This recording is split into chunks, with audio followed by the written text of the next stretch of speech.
পিএসএলে যেন বাংলাদেশি ক্রিকেটারদের ছড়াছড়ি। এবার ইতিহাস গড়ে প্রায় অর্ধ কোটি টাকার বিনিময়ে দল পেলেন নাহিদ রানা।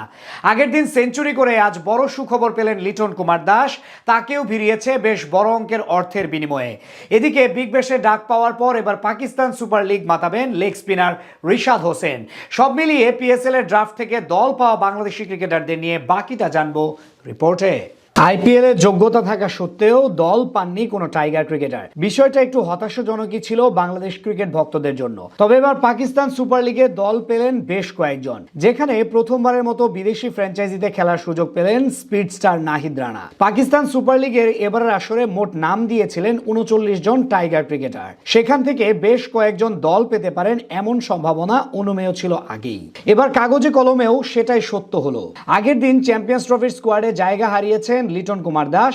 মাত্র কয়েক ঘন্টার ব্যবধানে আবার সেঞ্চুরি করে তাক লাগিয়ে দেন সবাইকে। বিপিএল এ ঢাকা ক্যাপিটালস এর হয়ে প্রথম সেঞ্চুরির দেখা পান উইকেট কিপার ব্যাটার। খেলেন ১২৫ রানের ক্যারিয়ার সেরা ইনিংস, যার সুবাদে এবার পাকিস্তানের মাটিতে চ্যাম্পিয়ন্স ট্রফি না খেললেও পিএসএল খেলার সুযোগ পেলেন লিটন। সোমবার প্লেয়ার্স ড্রাফট থেকে তাকে সিলভার ক্যাটাগরি হতে স্কোয়াডে ভিড়ায় করাচি কিংস, যেখানে তার পারিশ্রমিক ধরা হয়েছে $২৫,০০০, পাকিস্তানি মুদ্রায় প্রায় ৭০ লাখ রুপি।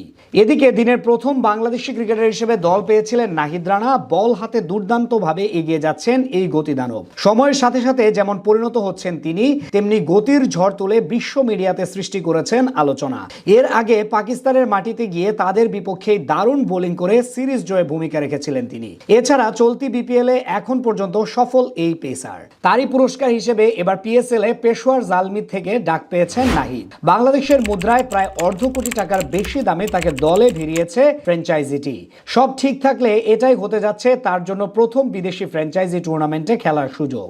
লিটন ও নাহিদ রানার পাশাপাশি দল পেয়েছেন আরেক টাইগার ক্রিকেটার রিশাদ হোসেন। বিশ্ব ক্রিকেটে অন্যতম বড় আলোচনার নাম যেন এখন এটি। এর আগে গ্লোবাল সুপার লিগের সুযোগ পেয়েছিলেন রিশাদ। এরপর বিগ ব্যাশ থেকেও ডাক আসে তার জন্য, যদিও বিসিবি থেকে এনওসি জটিলতার কারণে যাওয়া হয়নি তার। তবে এবার পিএসএল এও ডাক পেলেন এই লেগ স্পিনার। রিশাদের আলোচনায় উঠে আসার বড় কারণ ছিল গেল টি-20 বিশ্বকাপ। বল হাতে দেশের জার্সিতে অসাধারণ পারফরমেন্স করেছিলেন তিনি।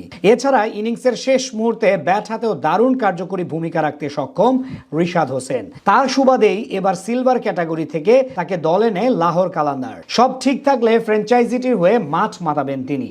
এদিকে ড্রাফটে সাকিব আল হাসান ও মুস্তাফিজের নাম সবার প্রথম দিকে থাকলেও ডাক পাননি দুজনের কেউ।